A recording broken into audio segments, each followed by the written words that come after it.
Welcome to the Heartbeat for Hire podcast. I'm your host, Lyndsay Dowd. My goal is to help train leaders and sales organizations how to manage and deliver results with empathy, compassion, and kindness. Let's get started. Attention, visionary leaders. Are you ready to elevate your leadership style and create an exceptional workplace that stands out from the crowd? I'm here to introduce you to a game-changing resource that will transform the way you lead and shape your company culture. It's time to embrace the power of top-down culture. This practical guide empowers your leadership for lasting success, helping you create a workplace where everyone thrives.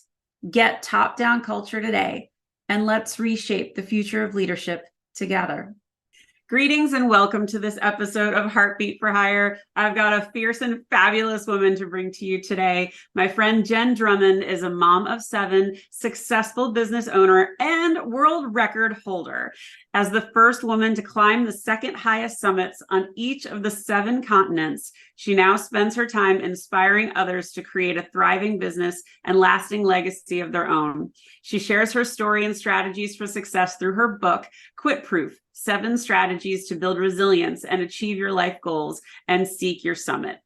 Programs and signature talks, she includes all of those things. Learn more about how she elevates devoted and determined entrepreneurs to go beyond a life of success to a life of significance. We're going to talk about all of that today. Jenn, welcome to the show. Lyndsay, I love you. I'm so excited to connect. Thank you. Thank you. Oh my God, it is my pleasure. And you have such a great story. So I've known you for a while, but for those that don't, can you share a little bit of your background?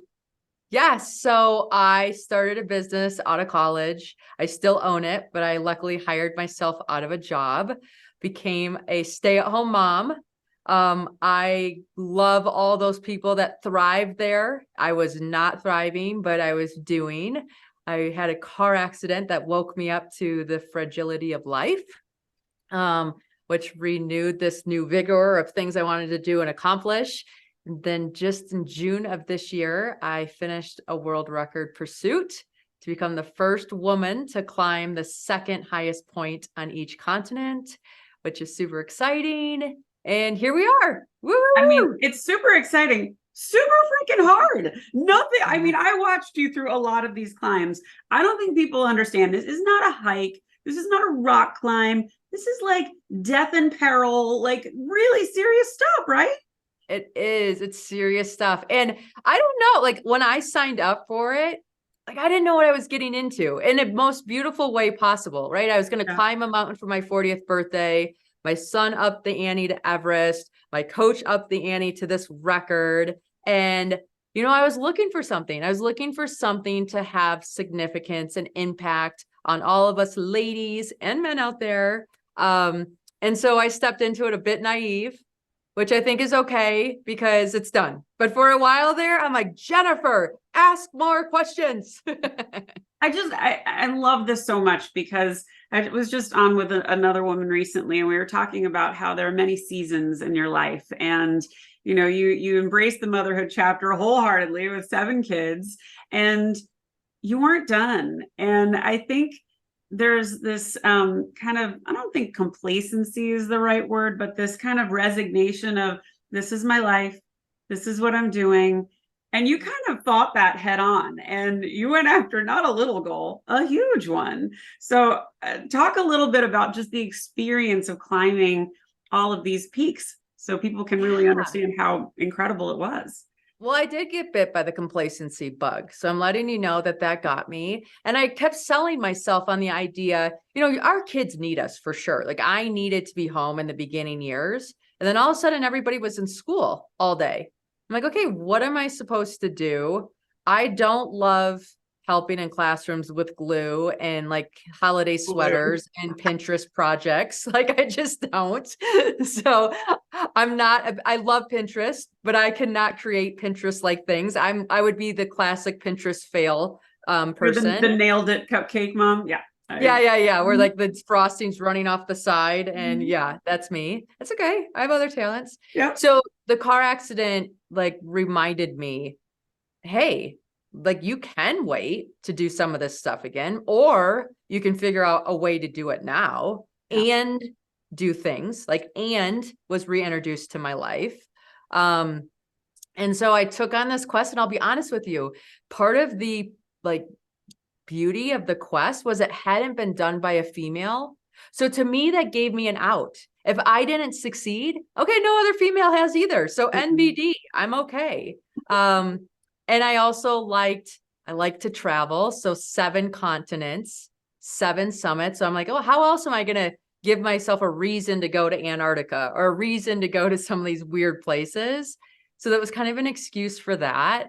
And then, you know, like when our kids are little, it's a different kind of parenting need than when our kids start getting older, like the season talk you brought up. And all of a sudden I realized, like, my kids are watching me. Like, they're paying attention. Is mom happy? Is she excited? What's mom doing? Like, what does that mean for me and what like my future looks like? I mean, they're absorbing this. I don't know if they're necessarily being conscientious about it, but we're showing them what's possible. Oh. And so it was kind of fun because my business before, like, they don't get to see it, right? Like it's not something visual. This pursuit was very visual. And when they didn't want to do homework, I'm like, yeah, I don't want to train. They didn't want to eat healthy. I don't either. A Snickers bar would sound awesome right now, but that's not going to help my body repair itself and keep inflammation down and be ready to do this next thing. So in many ways, we were doing life in parallel, but our goals at different things. And so that brought us closer together in a way that I didn't expect. And each of these climbs brought on its own challenge, which then was a different conversation and kind of a platform to talk to the kids about. Like, I'll never forget, I did K2 in 2021 and I had a teammate die. And you know, like, I'm in these mountains and like you read about it, you hear about it, you know, it's a risk, but all of a sudden it's on your team and it's a whole different level of realness. And I was on the mountain and I had a choice to continue to go up with another team to summit, or I could go back down. And when I was asked that question, like if I wanted to continue, I'm like, no, I don't want to continue. Like, my teammates are hurt. Like, I need to go take care of my team. And it would be nice to continue, but if I summited, like the rest of my life, that summit would be clouded by that like horrible event. Right. So I went down, I helped take care of the teammate. Another one was injured. So we got that person off and then started the long trek home, 70-mile hike out, 36-hour car ride, then airplane rides. And when I came home, my kids are like, hey, did you summit? Did you summit? I said, no, but I had success. And they're looking at me puzzled, like, what do you mean? I'm like, listen, I didn't summit, but I showed up as someone I'm proud of. Who we are as people is so much more important than what we achieve, like every day, always. And so I'm proud of who I showed up as. And these are decisions that you guys are going to need to make someday. The summits are always there. The mountain is always there. But who we are, like those environments, we get to show up and show the world, like, this is how you become a human. Oh, I love so much of what you just said. And I think you're absolutely right. Our kids are watching us. I mean, without question. And, you know, I sit there and wonder as I'm talking to teenage twins, and as I sit there and I wonder, are they listening? Do they hear me? And then I overhear my daughter saying verbatim something I said to her, to a friend, with her own inflection and her own flair. And I just am going, yeah, they're listening to everything. They're watching everything. And when you take a risk on yourself, and you do something uncharted like you did, or write a book, which we will talk about. And, you know, I just did that too. You know, you are pushing yourself into a place you've never been. And I think especially for this generation of children, you know, they had to withstand COVID. They had to withstand a lot of anxiety, and they're still so affected by it. And I'm constantly like, toughen up, come on, you can do this. And they just haven't grown up the same way that we have. So when they see these models, it gives me hope. Maybe that's going to be that. Oh, I'm living your story. Okay. So I failed K2, right? And I'm like, I know I did it for the right reasons, that I stopped and I needed to train again for a whole nother year.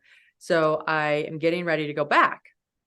And I'm not excited to go back because now I know what I'm going into. Like, there's some ignorance is bliss, right? And so about 4 weeks before I'm heading back, I get a phone call from somebody and they said, hey, listen, there's a Pakistani female that's interested in summiting her country's prized peak, but she doesn't have the resources to make it happen. Yeah. Would you like, can you help out, or is there any way you can participate? I'm like, yes, yes, and yes. So I brought some gear over and then donated some resources, and I summited the mountain. And then 30 minutes later, she summits the mountain. And I just remember thinking, this is why I failed.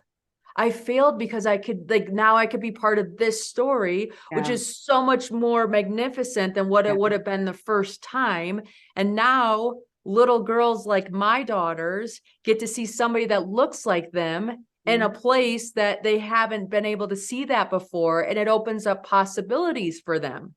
So here I'm like feeling so good about this. I'm so honored that the universe used me in this pursuit and how I could help others. I get to the bottom of K2, I get a phone call. I'm like, okay. And it's a phone call from camp, because when I'm gone, I put my kids in camp so that we're all gone doing something, and it just feels easier. And my two oldest are in camp in Yosemite National Park. And the coach is like, you know what? Your kids are done. They don't want to participate anymore. And they're at the ages where they're allowed to not participate anymore.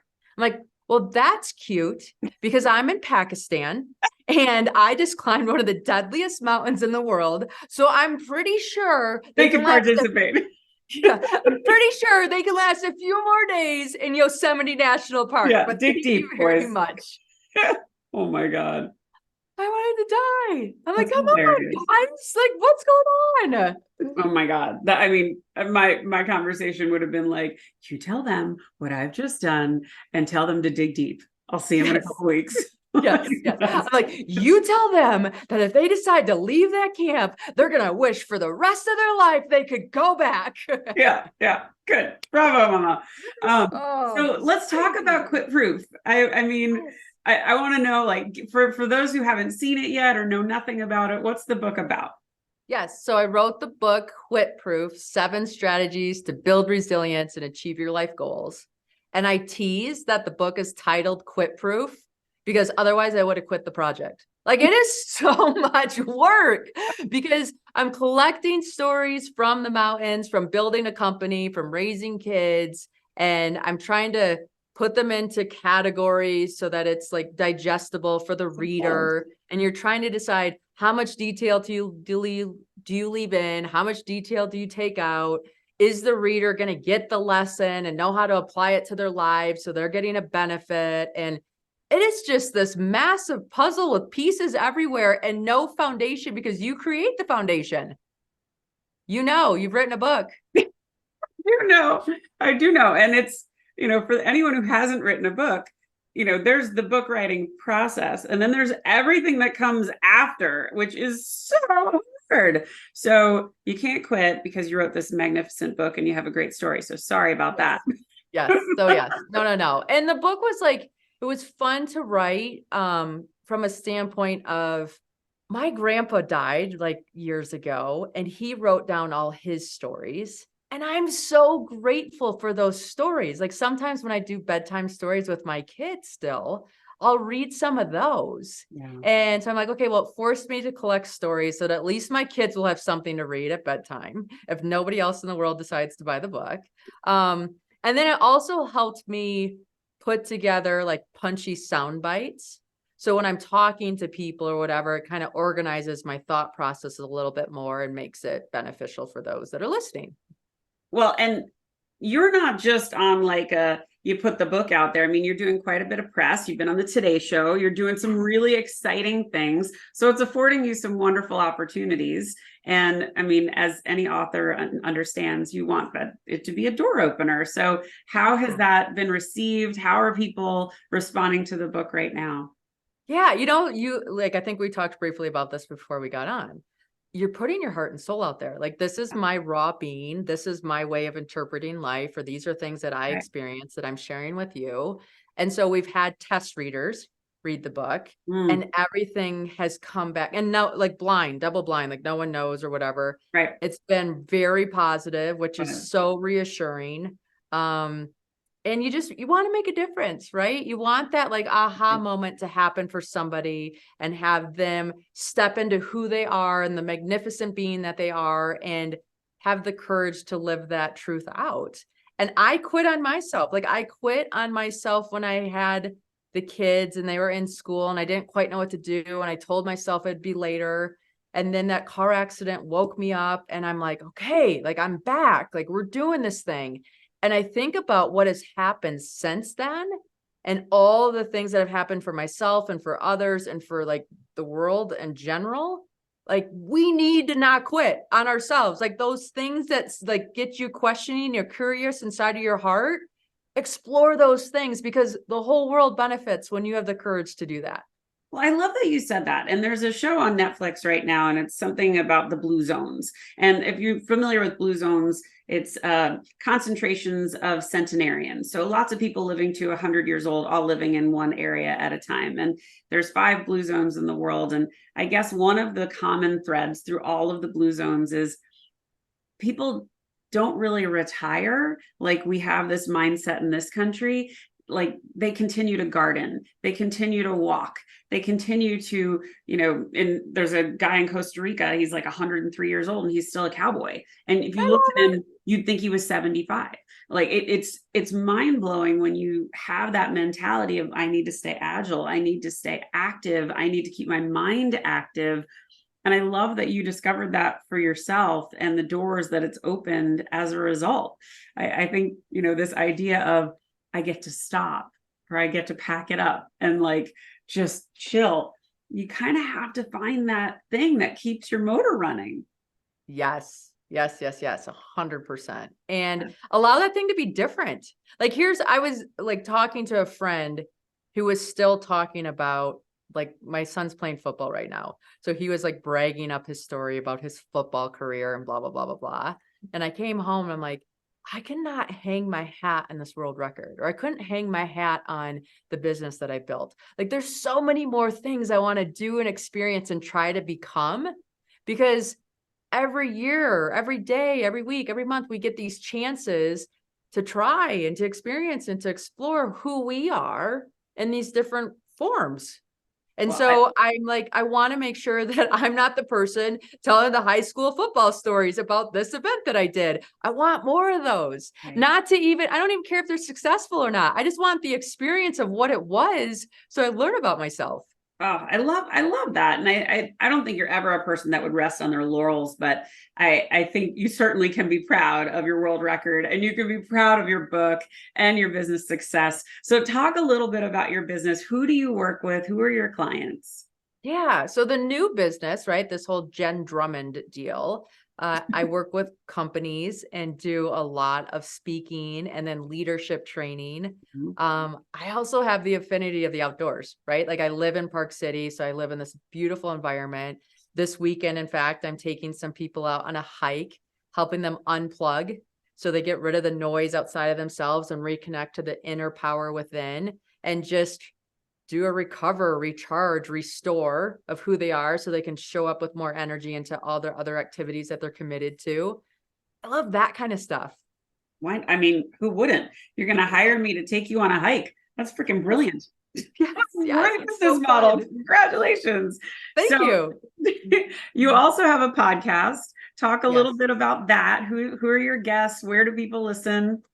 Yeah. So you were on my podcast. Yes. I love you. So thank you. The podcast is called Seek Your Summit. Yeah. And I try to highlight stories of people who have had success and have taken that success into a life of significance, right? Like I think a lot of us get to this point, we're at the top of the mountain.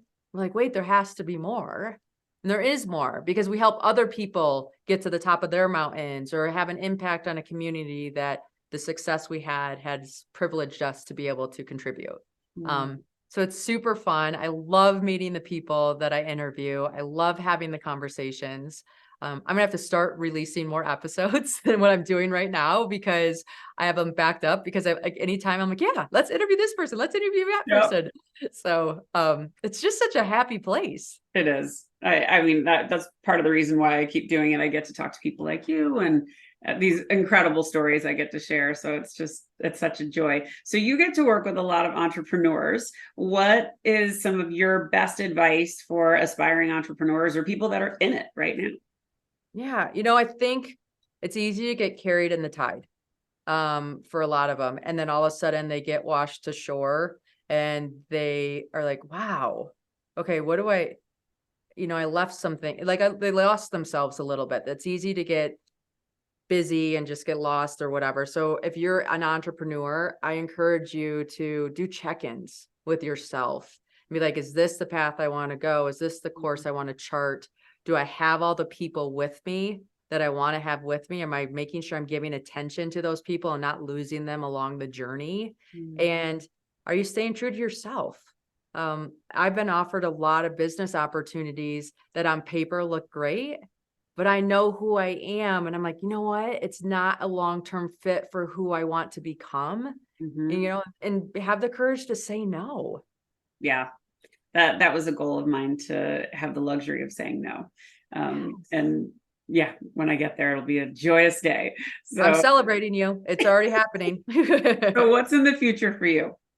You know what I'm most excited about right now? Yeah. I'm taking 3 of my boys to Africa, and we're going to go do a climb that I did together and then help out at a charity there.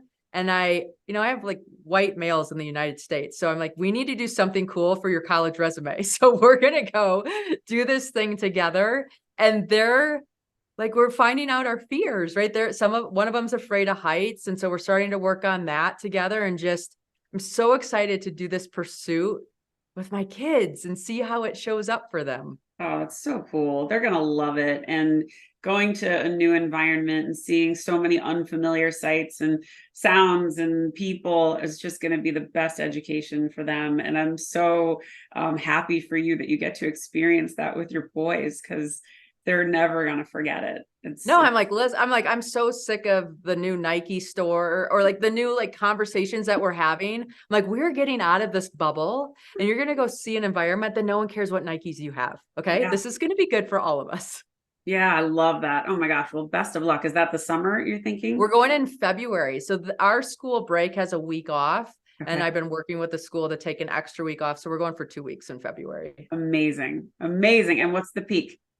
We're going to climb Mount Kenya. So that was one of my second summits. It was a really hard one. I had a camera crew from Kenya that could not film it because it was too complex for them. So instead of going back to do it by myself to film it, like I'm bringing my kids. So we're going to film it and do like a little mini documentary on the whole process. Amazing. So I'm super excited about that. And didn't you already have a documentary filming a bunch I filmed a whole bunch of footage and, this is where you need to stop. Like they wrote a storyline. They had it pretty far developed and I didn't like it.